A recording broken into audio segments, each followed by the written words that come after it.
La parole est à la salle. Un débat. On ne va pas excéder les 20 minutes, si vous le voulez bien, pour rattraper le temps perdu tout à l'heure. Donc, vous avez une hôtesse qui passera le micro parmi vous. علي المرعبي من لبنان مقيم بباريس. السؤال الأساسي حوجهه لسيدي مشيرة حول العلاقة الثقافية الفرنسية العربية.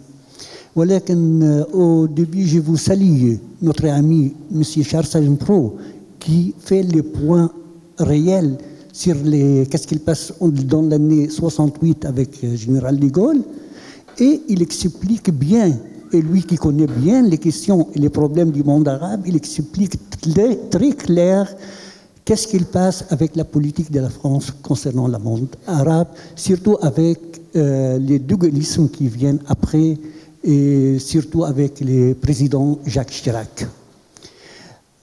سؤالي سيدي مشيرة، حكيتي عن الثقافة المصرية بشكل محدد، مع أنه الثقافة المصرية هي جزء من الثقافة العربية، وإن كانت نحن نعترف أنه هي عمود الفقري للوطن العربي بدون أدنى شك، ولكن كان المفضل ولو كان أنه البحث الاستراتيجي عن العلاقات المصرية الفرنسية، ولكن كان الأفضل نستعمل الثقافة العربية لأن هي التوصيف الحقيقي. المسألة الثانية، ما بتعتقدي أنه سبب تراجع الثقافة العربية والثقافة الفرنسية أيضا هي الهجمة الأمريكية تحت ستار العولمة؟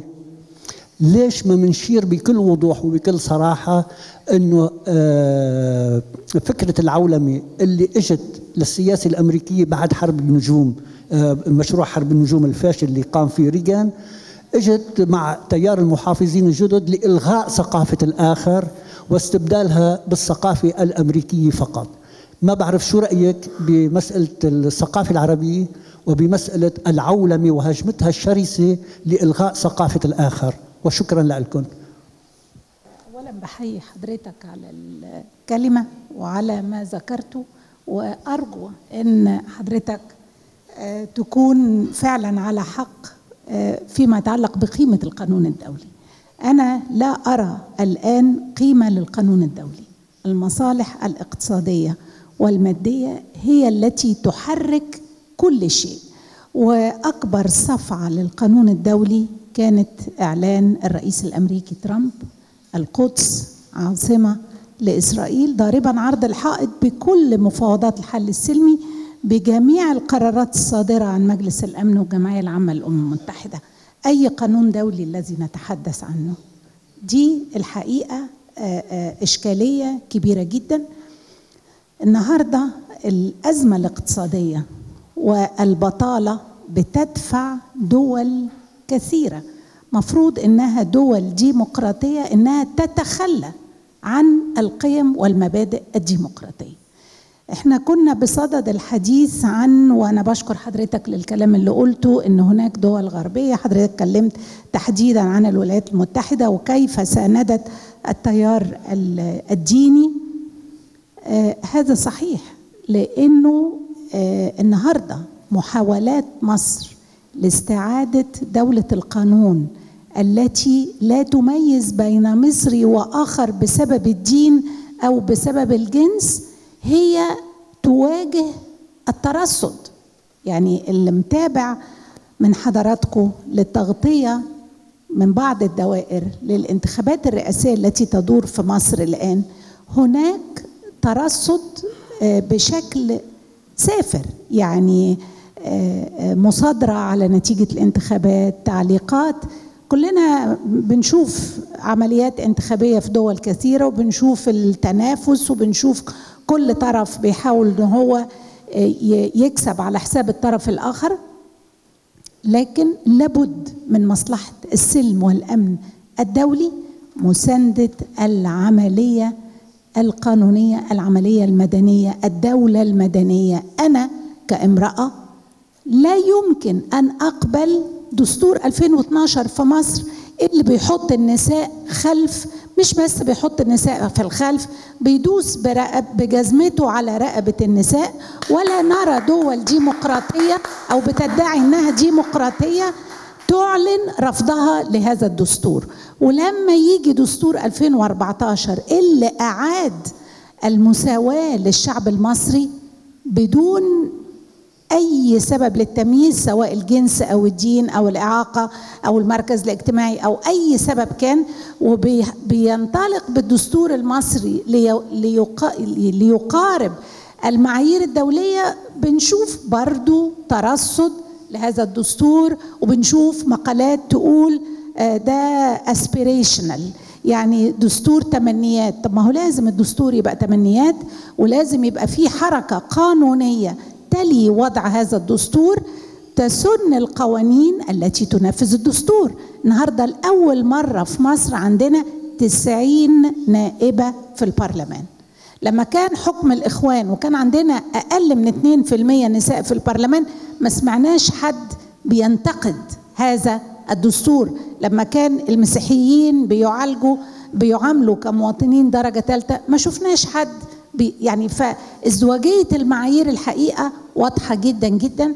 مصر دولة كبيرة، مصر دولة مهمة، وقيام الدولة المدنية، دولة القانون في مصر أمر مهم جدا، ليس فقط لسلام مصر ولا سلام العالم العربي، ولكن لسلام العالم ككل. أجي لسؤال حضرتك عن الثقافة المصرية والثقافة العربية. أنا الحقيقة موافقة حضرتك تماما، لكن أنا المثل اللي ضربته كان بصدد مقالة صدرت في الإيكونومست بيتكلم على العامية المصرية، وكيف أن العالم العربي كله يعني اعتنق العامية المصرية من خلال السينما المصرية ومن خلال قوة مصر الناعمة. وهو حاول يستخدم بعض الدلائل للتدليل على تراجع قوة مصر الناعمة. فأنا موافق حضرتك تماما، مصر جزء من العالم العربي، الثقافة المصرية ثقافة عربية، لكن الدور الثقافي المصري دور مهم جدا. عشان كده أنا شاكرة لسعادة السفير المزري ان هو اداني اتكلم عن العلاقات الثقافيه. انا بشوفها اهم بكتير من العلاقات العسكريه ومن العلاقات الاقتصاديه، اهم بكتير. العالم النهارده محتاج الثقافه، محتاج التعليم اكتر ما هو محتاج السلاح. فانا بس حبيت ان انا ادلل بهذه المقال. وبرضو اذا سمحت لي حضرتك ان انا اقول ان مصر بتستعيد القوى الناعمه. اللي من حضراتكم متابع للأعمال الفنية، بس في شهر رمضان أكتر من 100 مسلسل، إنتاج غزير جدا. مصر ولادة وجوه جديدة عظيمة جدا. مصر اللي طلعت أم كلثوم، النهاردة أمال ماهر اللي من حضراتكم متابع يشوف قوة وعظمة صوت أمال ماهر. محمد صلاح في الكورة، كرة القدم، أحمد مراد ككاتب. يعني القوى الناعمة المصرية لا تنضب. والنهاردة بعد 30 يونيو 2013 هناك مزيد من الاهتمام والوعي بالقوى الناعمة، بقوة الثقافة. كثير من البرامج الحوارية السياسية الآن تحولت إلى المجال الثقافي والمجال الفني، وده اتجاه محمود جدا جدا. للأسف لا يلقى متابعة من الخارج زي حاجات تانية أقل أهمية تلقى متابعة. فالنهاردة القوة المصرية الناعمة تعود بقوة. لكن أنا متفقة تماما مع حضرتك إنه كان في وقت من الأوقات الناس تتفرج على مسلسلات تركية، أفلام هندية. النهاردة الدراما المصرية راجعة بقوة شديدة جدا، أفلام بتنافس. يوسف شاهين اتوفى، لكن في مخرجين جدد ومخرجات نساء يعني كقوة مصر الناعمة الحقيقة راجعة بقوة. وهو ده اللي هيحقق السلام العالمي. وأنا فعلا أرجو، ومع احترامي لكل ما قيل في مجال السياسة، أن فرنسا توجه اهتمام أكبر للتعاون الثقافي مع مصر كبوابة للعالم العربي وأفريقيا والعالم النامي. وتولي الموارد المالية اللازمة لتنفيذ هذه البرامج الثقافية، سواء من خلال تبادل النشء أو مسابقات أو رحلات أو ده الحقيقة مهم جدا ومطلوب جدا. شكرا معالي الوزيرة. أرجوكم نظرا للوقت وللتوقيت ولضرورة أحكام، أسئلة قصيرة وأجوبة قصيرة جدا. Merci de m'avoir donné la parole. Je m'appelle Reza Shahata, je suis président de l'association Laïcité pour tous et j'étais candidat aux législatives en France l'année dernière pour l'Assemblée nationale. Tout d'abord, je souhaite le bienvenu pour nos concitoyens égyptiens, Madame la ministre Mouchira Khattab, Monsieur le ministre Mohamed El-Arabi et Monsieur le ministre Moufid Chahab, qui sont venus avec un peu de soleil d'Égypte alors qu'il pleuvait hier à Paris. Donc merci de votre présence, nous sommes fiers de vous. Voilà. Alors ma question à Monsieur Marc de Lavergne. Vous avez parlé tout à l'heure du parallélisme entre l'Égypte et la France. C'est vrai qu'il y a encore beaucoup plus dans ce parallélisme-là, notamment Madame Khattab, elle a parlé de Momo Kalsoum qui a un parallélisme avec Edith Piaf. Le Nil et la Seine, Pagnol et Naguib Mahfouz, voilà encore des parallélismes culturels. Je voulais juste vous poser une question. Vous avez utilisé deux expressions qui m'ont réservé un peu. Vous avez parlé de 1952 comme un coup d'État. Pour moi, c'est un mouvement militaire soutenu par la totalité du peuple égyptien en 1952. Vous avez parlé aussi d'une guerre civile. Il n'y a jamais eu de guerre civile en Égypte. Il y a eu la majorité du peuple égyptien, en totalité de majorité, qui était contre des groupes terroristes, tout simplement. Merci. Oui, en deux mots. Hein. Je ne sais pas si ça marche, enfin, ne jouons pas sur les mots. Si vous souhaitez qu'on parle de révolution, on ne va pas faire une définition des termes d'un point de vue juridique ou historique. Et puis, la même chose, guerre civile, je ne sais pas à quel moment j'ai parlé de guerre civile. Je pense qu'il y a une confusion parce que je n'ai pas évoqué de guerre civile à propos de l'Égypte, me semble-t-il. الحقيقة أنا حرصت إن أنا أعلق بعد ما استمعت لكلام الوزيرة مشيرة خطاب لما علقت على كلام شارل سامبرو وقالت له أنا بختلف معك في إنك بتطالب باحترام القانون الدولي وتفعيل القانون الدولي، وهي المسألة ليست مسألة قانون وإنها مسألة مصالح. سيدتي الفاضلة، لا، أنا أختلف معك، والاختلاف في الرأي لا يفسد الود قضية. أنا أريد أن أفسر خشية أن يفهم كلامك خطأ. المجتمعات التي لا تحترم القانون لا تكون متحضرة. فالمجتمع الداخلي في وقت ما لم يكن يحترم القانون، لم يكن متحضرا. والمجتمع الدولي فيه قانون دولي ولكنه لا يحترم من بعض الدول، فلا تكون القضية إن لا قيمة للقانون الدولي، وإنما تكون القضية كيف نجبر الدول على احترام القانون الدولي. القضية هي تفعيل هذا القانون، فكلما فعل واحترم سيكون هذا المجتمع محترما. البعض يقول القضية الفلسطينية بقى لها 70 سنة، ماذا فعل القانون الدولي؟ أقول لهم أنتم الآن وأنتم تدافعون قضيتكم تستندون للشرعية الدولية، وهذا يعطيكم قوة. إنما إذا طالبت حتى بحقك دون سند قانوني سيكون موقفك ضعيفا. أنا أعي تماما أن السيدة الوزيرة مشيرة خطاب لا تقصد عدم الدور، إنما الكلام اللي قالته خشيت أن يفهم أنها لا تثق في القانون الدولي، وهي سفيرة خبرتها طويلة جدا وكانت بتطبق القانون الدولي. وأنا أستاذ قانون دولي وأدرس للناس احترام القانون الدولي وأنتقد عدم احترام القانون الدولي. الشرعية الدولية سند هام لنا في كل ما نطالب به، وكل المثل العليا التي ننادي بها للمجتمع الدولي من تسامح وسلام وتعاون كلها موجودة في القانون الدولي، فلنحترمه لا أن نطالب بعدم الثقة فيه. وشكرا. شكرا معالي الوزير. بصفتي تونسي من تونس القديمة، الكلمة تعود دائما إلى النساء، إذن الكلمة للوزيرة. شكرا، بشكر معالي الوزير مفيد شهاب. أنا الحقيقة يمكن فهمت خطأ. أنا يعني كان كلامي أتمنى إن كلام حضرتك عن القانون الدولي يكون صحيح، لأن المشاهد أن القانون الدولي لا يحترم. وضربت مثلا على هذا بقرار الرئيس الأمريكي الذي ضرب عرض الحائط بالقانون الدولي، متمثلا جزء منه في الإرادة الدولية مجتمعة في قرارات الجمعية العامة للأمم المتحدة ومجلس الأمن. إنما مصر كدولة بتحترم القانون، مصر كدولة بتطلب من جميع دول العالم احترام القانون الدولي.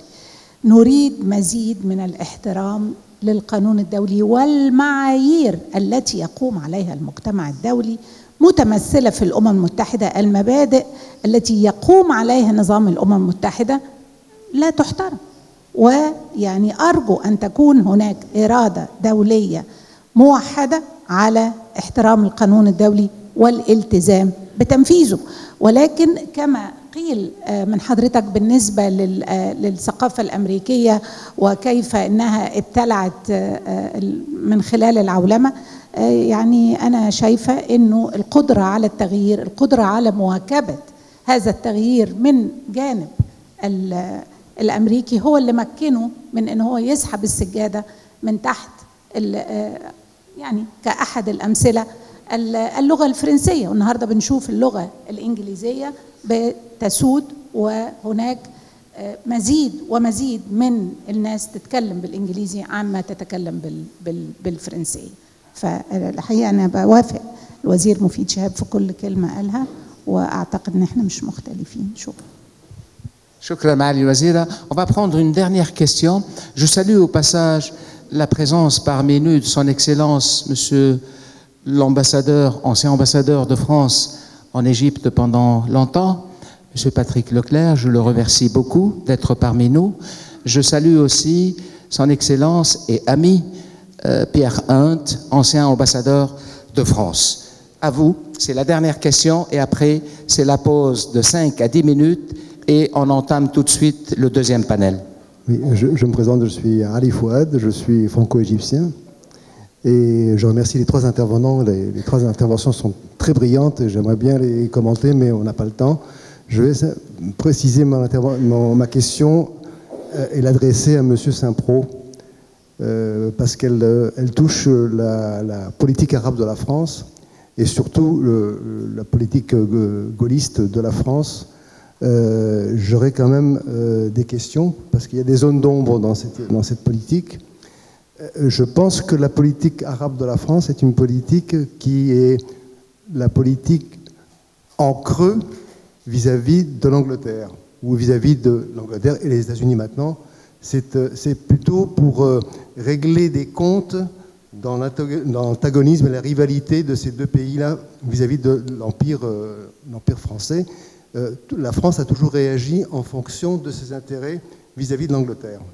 Depuis l'expédition française de Napoléon, c'était quand même pour barrer la route des Indes. Ensuite, si l'Angleterre a occupé l'Égypte en 1882, la France ne s'est pas associée à cette occupation-là.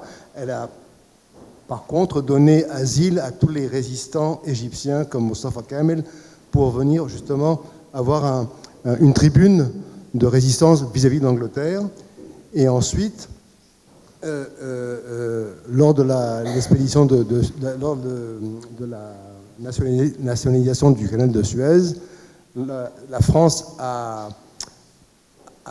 agi contre l'Égypte pour ses propres intérêts, pour sauvegarder l'empire colonial français en Algérie.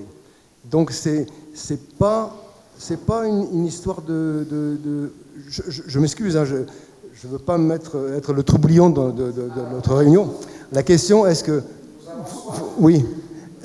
que la politique gaulliste, je suis gaulliste, hein, je suis pro-gaulliste, mais il y a des zones d'ombre. Vous ne pensez pas que la France, par le biais des services secrets ou par le biais d'une trahison quelconque, a donné un avantage stratégique décisif à Israël en donnant les secrets de la bombe atomique à Israël dans les années 60. Oui, alors je ne sais pas si la France s'est positionnée par rapport à l'Angleterre ou l'Angleterre par rapport à la France, c'est un vieux débat, et je pense que l'une et l'autre avaient des politiques de puissance, et qui bien entendu s'entrechoquaient. Dire que la France fait du suivisme par rapport à la politique anglaise, pourquoi ce ne serait pas la politique anglaise qui ne ferait pas du suivisme vis-à-vis de la politique française? Ça, c'est toujours le masochisme français qui parle là. Pour ce qui concerne l'histoire de la bombe à Israël, ça n'a rien à voir avec notre sujet. Bien entendu que c'était totalement condamnable, mais le contexte était totalement différent. Il n'y avait pas de colonisation en Algérie, il y avait des départements français, hein, je suis désolé. C'était des départements français, c'était pas une colonisation. Bon, mais ça, c'est un autre problème. Bon, mais c'est vrai que la France a une politique de puissance qui s'oppose à d'autres politiques de puissance, par exemple la politique des États-Unis. Ce n'est pas faire du suivisme, ce n'est pas de se positionner contre, que de constater que la France, pour ce qui concerne les États-Unis, a eu des visions totalement différentes. Lorsque Bush agresse l'Irak, la France est contre. Lorsque Obama fait ces stupides événements que l'on a appelés aussi niaisement les printemps arabes, la France n'est pas favorable. Lorsque Trump veut déplacer l'ambassade des États-Unis à Jérusalem, la France n'est pas favorable. Mais ça ne veut pas dire qu'elle fait du suivi, ça veut dire qu'elle a sa propre politique qui est totalement différente de la politique des anglo-saxons, sachant que les États-Unis n'ont fait que chausser les bottes de la Grande-Bretagne. Merci, cher ami.